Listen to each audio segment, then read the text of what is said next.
Hello students, आपका ई board class में स्वागत है। आज हम अपने लेक्चर का अगला भाग शुरू करने जा रहे हैं। जैसा कि हमने अपने पिछले लेक्चर में हमने स्टायोमेट्रिक दोष के बारे में पढ़ा था। आज जो हम पढ़ने वाले हैं अस्टायोमेट्रिक दोष के बारे में पढ़ने वाले हैं। तो हेडिंग डाल लीजिए, क्या है? अस्टाइकियोमेट्रिक दोष।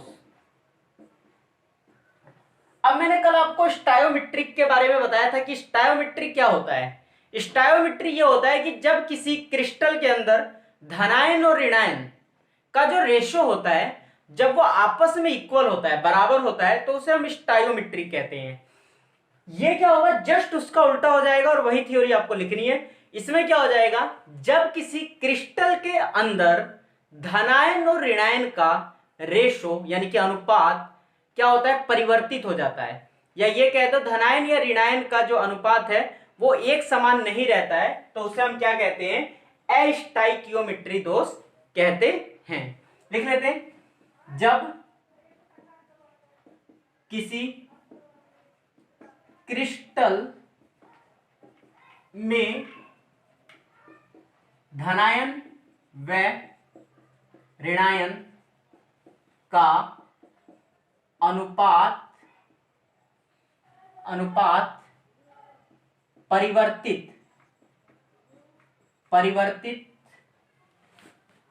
हो जाता है तो इसे अस्टाइकियोमेट्री दोष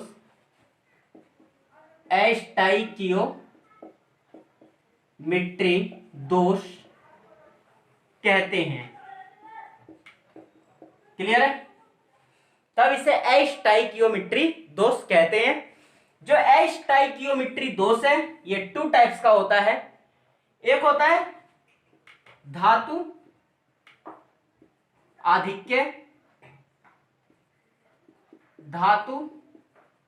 आधिक्य दोष, ठीक है, मेटल एक्सेसिव डिफेक्ट्स, इंग्लिश में बोलते हैं मेटल एक्सेसिव डिफेक्ट्स।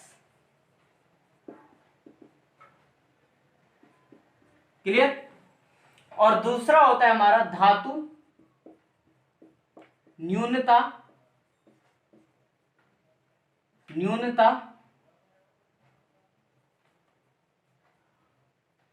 दोष, मेटल डेफिशिएंसी डिफेक्ट्स। ठीक है, अब अगर आप लोग इस दोनों थ्योरी को समझ रहे हैं तो धातु आधिक्य दोष क्या होता है, तो जब किसी क्रिस्टल के अंदर धनायन या ऋणायन, मतलब किसी क्रिस्टल के अंदर धनायन या ऋणायन अधिक होते हैं तो उसके कारण जो दोष उत्पन्न होगा उसे हम क्या कहेंगे, धातु आधिक्य दोष कहेंगे। और जब वो कम हो जाएगा तो उसे हम क्या कहेंगे, धातु न्यूनता दोष कहेंगे। दूसरी बात, कौन अधिक होना चाहिए, तो मेटल अधिक होना चाहिए।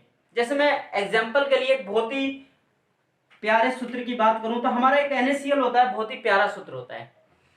ये होता है Na+ और ये होता है Cl-। मैंने कहा आधिक्य के कारण, तो अगर Na पॉजिटिव, मैंने धनायन का मतलब ये नहीं कहा कि पॉजिटिव केवल, कहने का मतलब यह है कि हमारा जो मेटल है, अगर वो मेटल अधिक है उसके कारण जो दोष उत्पन्न होगा उसे हम क्या कहेंगे, धातु आधिक्य दोष कहेंगे। अच्छा, सभी प्रकार के क्रिस्टलों की एक खास बात होती है कि वो सभी क्रिस्टल आपस में क्या करते हैं, न्यूट्रलिटी को दर्शाते हैं। न्यूट्रलिटी यानी कि उदासीनता को क्या करते हैं, वो प्रदर्शित करते हैं। अब ये उदासीनता को प्रदर्शित कैसे करते हैं, तो उदासीनता को इस तरीके से करते हैं, अपनी उदासीनता को बनाए रखने के लिए क्या करते हैं, अगर धनायन ज्यादा हो रहा है, जैसे सोडियम ज्यादा हो गया, तो उसे बैलेंस करने के लिए बाहर से क्या आ जाता है, इलेक्ट्रॉन आ जाता है। पॉइंट क्लियर हुआ? तो इस तरीके से ये अपनी न्यूट्रलिटी को मेंटेन करके रखते हैं।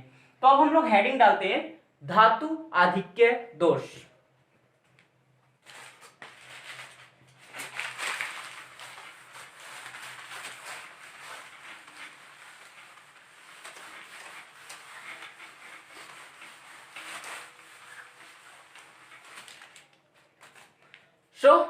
धातु आधिक्य दोष इसमें ये भी दो प्रकार का होता है, यह भी दो प्रकार का होता है। नंबर 1 हेडिंग है ऋणायन रिक्तियों के कारण धातु आधिक्य दोष। क्या है? ऋणायन रिक्तियों के कारण धातु आधिक्य दोष। अगर हम कॉन्सेप्ट क्लियर करें, आप लोग ये ड्राइंग देखें, ड्राइंग देखेंगे ज्यादा बेस्ट है। ये हमारा कोई क्रिस्टल है और ये क्रिस्टल की स्ट्रक्चर है।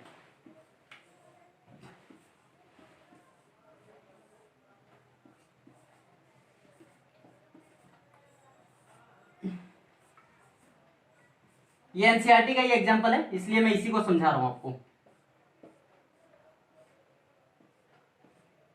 तो ये हमारा कोई क्रिस्टल है और ये क्रिस्टल किसका है? तो सोडियम क्लोराइड का है, NaCl का है। अब आप लोगों को पता है कि Na जो होता है पॉजिटिव होता है, Cl जो होता है हमारा नेगेटिव होता है। तो अगर मैं इसके ऊपर यहां पे कर दूं Na पॉजिटिव तो यहां क्या आ जाएगा? Cl negative. यहां Na पॉजिटिव तो यहां Cl नेगेटिव। क्लियर? यहां पे आ जाओ Na पॉजिटिव तो यहां Cl नेगेटिव, यहां Na पॉजिटिव तो यहां Cl नेगेटिव। नीचे क्या आ जाएगा? Na पॉजिटिव नेगेटिव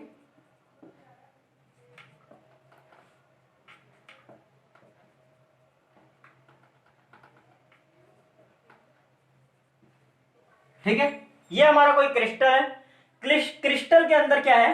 NaCl जो है यानी कि कभी सोडियम और जो क्लोरीन है ये एकांतर क्रम में बैठे हुए हैं। अब हमने क्या किया, इस क्रिस्टल के बीच में से इस पूरे क्रिस्टल को हम गर्म कर रहे हैं। और गर्म किसकी प्रेजेंस में कर रहे हैं? तो हम सोडियम वेपर, सोडियम वाष्प की उपस्थिति में इस क्रिस्टल को हम गर्म करते हैं। सपोज करो हमने क्या किया, इस क्रिस्टल को गर्म करना शुरू किया। किसकी उपस्थिति में? हमने सोडियम वाष्प की उपस्थिति में इस क्रिस्टल को गर्म करना शुरू किया।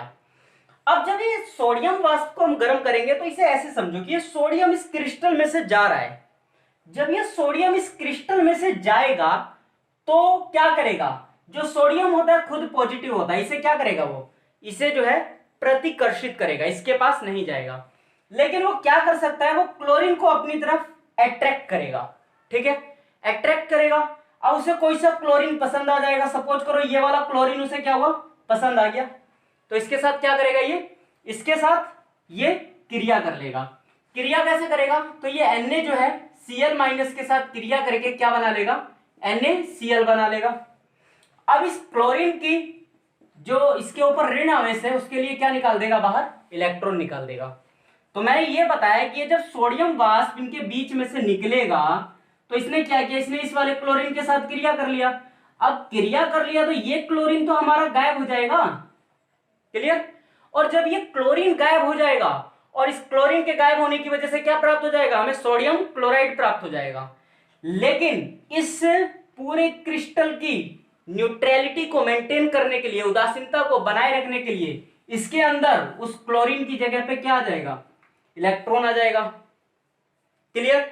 अब ये समझो कि पहले जब तक यहां पे क्लोरीन था तो इसके अंदर सोडियम और क्लोरीन का रेशो कितना था? अगर हम रेशो की बात करें सोडियम और क्लोरीन के तो पहले कितना था? 1 2 3 4 5 6 7 8 8 ये था और 8 ही यही था। दोनों का 8:8 था। लेकिन जब इसमें से क्लोरीन बाहर निकल गया तो आप लोग एनालाइज कर सकते हो क्लोरीन कितना रह जाएगा? 7। देखो कैसे? 1 2 3 4 5 6 7 क्लोरीन रह जाएगा 7 और सोडियम रह जाएगा 8। तो इनका क्या हुआ? इसके खुद के स्ट्रक्चर में चेंज हो गया। पहले जो स्ट्रक्चर था वो दोनों इक्वल थे, लेकिन अब क्या हो गया? ये Na1 हो गया, ये 1 - x हो गया, एक कम हो गया। तो इसी को क्या कहते हैं? धातु आधिक्य दोष है। तो सोडियम क्या हो गया? हमारा अधिक मात्रा में हो गया। क्लियर है? तो आई थिंक आपको ये कॉन्सेप्ट क्लियर हो गया होगा। अगर मैं इसकी थ्योरी की बात करूं तो थ्योरी लिख लें, मैं थ्योरी लिखवा दे रहा हूं। आप लोगों को ये कॉपी करना है पूरा, इसे मत करना, बस ये समझाने के लिए किया था मैंने। ये एरो को भी मत करना, ठीक है, ये कर सकते हो आप लोग। तो लिखे, देखो इस प्रकार के दोष, इस प्रकार का दोष तब होता है जब एक ऋणायन अपनी जालक स्थिति को छोड़कर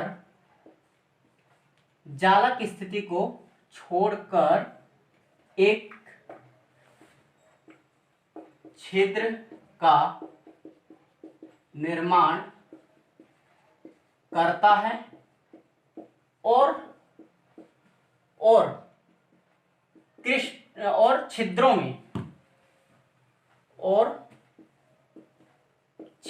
में एक इलेक्ट्रॉन समावेशित हो जाता है ताकि क्रिस्टल की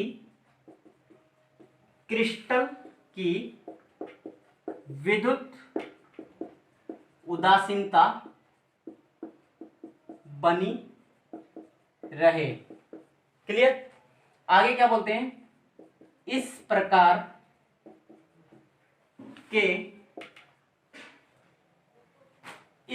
के क्रिस्टल रंगीन होते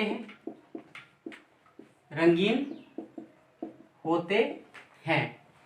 क्लियर है? एग्जाम्पल क्या आ जाएगा इसका? तो इसका एग्जाम्पल क्या हो जाएगा, NaCl, KCl, आप लोग LiCl भी लिख सकते हैं। क्लियर? अगर एक्सेट्रा, मैं आप लोगों को इसमें छोटी सी जानकारी दे दूं, इस ऋणायन रिक्तियों के कारण जो धातु आधिक्य दोष होता है, इस क्रिस्टल को ही हम F केंद्र भी कहते हैं। ये आपसे पूछ सकता है, F केंद्र। ठीक है, ये जर्मन साइंटिस्ट ने दिया था वर्ड F केंद्र, इसके कलर होने की वजह से और ऋणायन रिक्तियों के उत्पन्न होने के कारण। क्लियर? हम अगला टॉपिक शुरू करते हैं।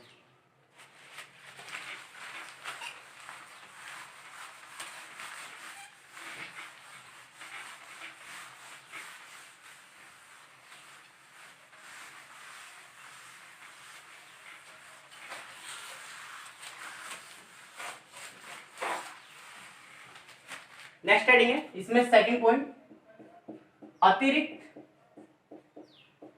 अतिरिक्त धनायनों की अंतराकाशी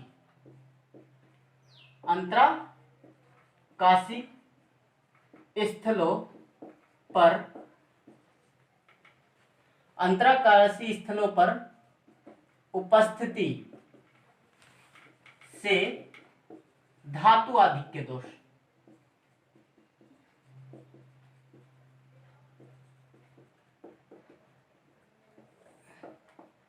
क्लियर है? अतिरिक्त धनायनों की अंतराकाशी स्थलों पर उपस्थिति से धातु आधिक्य दोष, कॉन्सेप्ट क्लियर करते हैं।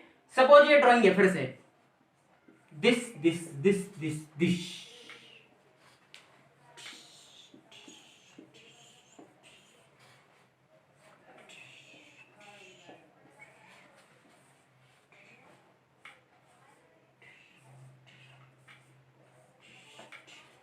इंक खत्म, फिर से ड्राइंग इतनी बन रही है, कृपया ये ध्यान दें, ये गोला है, गोला।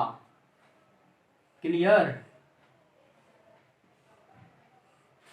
ठीक है, तो देखो इसमें होता क्या है, इसमें जो हमारा ये स्पेस है, इस स्पेस में क्या होता है, कोई पॉजिटिव मेटल आ जाता है। अब पॉजिटिव मेटल आएगा तो उस पॉजिटिव मेटल को बैलेंस करने के लिए कौन आएगा, कोई इलेक्ट्रॉन आएगा। तो सेम काम इसमें यहां पर होता है। अगर हम बहुत अच्छे से समझे इसमें क्या होता है, तो इसमें क्या होता है, सपोज करो ये हमारा कोई क्रिस्टल है, और क्रिस्टल जो है ये है ZnO का, ये जो क्रिस्टल है हमारा ZnO का, जिंक ऑक्साइड का है। अब आप जानते हो जिंक जो होता है Zn+2 और वो जो होता है O-2 होता है। क्लियर? अब यहां पे क्या आ जाएगा Zn+2, यहां पे O-2, Zn+2 O-2, do you know? फिर यहां पे क्या आ जाएगा O-2 Zn+2 O-2, फिर Zn+2, again Zn+2 O-2 Zn+2 and O-2, again O-2 Zn+2 O-2 and Zn+2। ये हमारा कोई क्रिस्टल है जिसमें क्या है जिंक और ऑक्सीजन आपस में क्या है एक रेगुलर क्रम में अरेंज है। अब इसमें क्या होता है, सपोज करो हम कोई जिंक ऑक्साइड लेते हैं, ZnO लेते हैं। क्लियर? अब जब हमने ये ZnO लिया और इस Zn को इसके बीच में से हम प्रोवाइड करते हैं तो आपको पता है Zn क्या हो जाएगा, Zn+2 हो जाएगा। ऑक्सीजन क्या हो जाएगा 1/2 O2 हो जाएगा। और इसकी न्यूट्रलिटी को, क्योंकि यहां पे कोई आवेश नहीं है तो इस तरफ आवेश को क्लास 11th में आप लोगों ने पढ़ा होगा, इसे बैलेंस करने के लिए हम क्या करेंगे 2 इलेक्ट्रॉन जोड़ देंगे। अब जब 2 इलेक्ट्रॉन जोड़ देंगे तो ये Zn+2 को Zn को जब हम इस क्रिस्टल में से प्रोवाइड करते हैं तो ये किसी अंतराकाशी स्थल में, अंतराकाशी का मतलब है ये चारों के बीच में जो गैप है, सपोज करो यहां पर क्या आ जाएगा हमारा Zn+2 आ जाएगा। क्लियर? इस वाले क्रिस्टल के बीच में यहां पर क्या आया हमारा Zn+2 आया। अब ये जब Zn+2 आया तो क्या हो जाएगा, क्रिस्टल की न्यूट्रलिटी मेंटेन नहीं होगी, वो क्या हो जाएगी, क्या हो जाएगा पॉजिटिव की संख्या ज्यादा हो जाएगी। तो इसे बैलेंस करने के लिए 2 इलेक्ट्रॉन इसके पास वाले स्थलों में कहीं भी जा सकते हैं, ऐसे ऐसे। क्लियर हुआ? क्योंकि प्लस के 2 अधिक है तो अगर इस क्रिस्टल की न्यूट्रलिटी को मेंटेन करना है तो 1 इलेक्ट्रॉन यहां आएगा, 1 इलेक्ट्रॉन यहां आएगा। और अगर आप ऐसे नहीं लिखना चाह रहे तो आप क्या कर सकते हैं 2 इलेक्ट्रॉन भी लिख सकते हैं। फिलहाल मैंने ये बताया कि 1 इलेक्ट्रॉन यहां आ जाएगा, 1 इलेक्ट्रॉन यहां आ सकता है या कहीं भी आसपास वाले एरिया में आ सकता है। क्लियर? अब इसकी वजह से क्या होगा कि जो 2 पॉजिटिव है वो 2 इलेक्ट्रॉनों की वजह से आपस में क्या हो जाएगा, न्यूट्रल हो जाएगा क्रिस्टल। क्लियर हुआ? अब बस यही बताना था। अब इसमें अब अगर आप फोकस कर पा रहे हो, अगर देख पा रहे हो तो Zn की संख्या ज्यादा हो गई, पूरे क्रिस्टल में Zn की संख्या ज्यादा हो गई, लेकिन O की संख्या पहले की तुलना में क्या हो गई, कम हो गई। क्लियर हुआ? जैसे अगर मैं बात करूं ZnO के रेशो की, Zn और O के रेशो की, तो पहले कितना था 8:8 था, यही तो था 1 2 3 4 5 6 7 8:8। O भी कितना था 8:8। लेकिन जब Zn बढ़ा तो ये तो हो गया 9 और ये कितना हो गया 8, यानी कि इस वाले केस में क्या हो गया O हमारा फिर से 1 - x हो गया। ये कह दो कि प्लस, इसे 1 मानो तो इसे 1 + x कर दो। किसी भी केस में ये आप देख पा रहे हो कि पहले वाला रेशियो नहीं मेंटेन हो पा रहा है। क्लियर हुआ? अब इसमें हम अगर आगे की बात करें तो आगे क्या होगा, आगे आप लोग 2-4 चीजें देख पा रहे हो। क्या ये क्रिस्टल रंगीन होगा, तो पक्का जी रंगीन होगा, कोई तो कलर देगा। क्यों रंगीन होगा? क्योंकि इसमें इलेक्ट्रॉन है, अयुग्मित इलेक्ट्रॉन। ठीक है? और अयुग्मित इलेक्ट्रॉन के कारण क्या होगा, ये क्रिस्टल जो होगा हमारा रंगीन होगा। ठीक है? ये इवन जो हमारा चुंबक होता है, चुंबक के प्रति भी क्रियाशील होगा, अनुचुंबकीय होगा। क्लियर? तो क्लियर हुआ? अब हम थ्योरी लिखते हैं इसकी। आप लोग क्या बनाओगे, आप इस रिएक्शन को लिख सकते हो जो मैंने यहां पे लिखा था, आप इसे पूरे को लिखो और इसे समझने के लिए लिखो, लेकिन ये रिएक्शन जरूरी है, रिएक्शन लिखोगे तो कॉन्सेप्ट क्लियर हो जाएगा। तो देखो इसमें होता क्या, लिखते हैं देखो इस प्रकार का दोष तब उत्पन्न होता है जब एक अतिरिक्त धनायन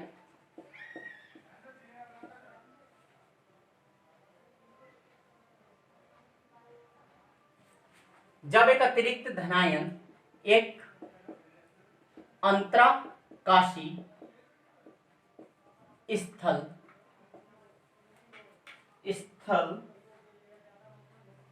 में उपस्थित होता है तथा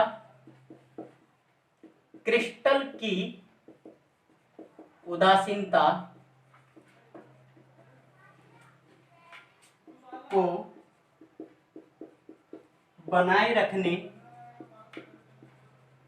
के लिए एक इलेक्ट्रॉन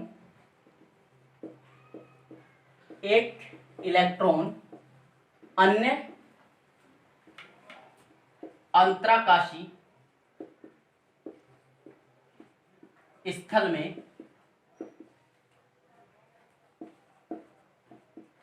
उपस्थित रहता है। क्लियर हुआ? तो इसका एग्जाम्पल क्या क्या आ जाएगा? तो अगर इसके हम एग्जाम्पल की बात करें तो एग्जाम्पल हमारा हो जाएगा ZnO। एक ही एग्जाम्पल काफी है। क्लियर? अब हम इसमें इसका सेकंड, यानी कि सेकंड हो गए, दो हो गए पार्ट हमारे। सो आई थिंक आपको ये वीडियो पसंद आया होगा। अगर ये वीडियो पसंद आए तो लाइक, सब्सक्राइब एंड शेयर जरूर करें। धन्यवाद।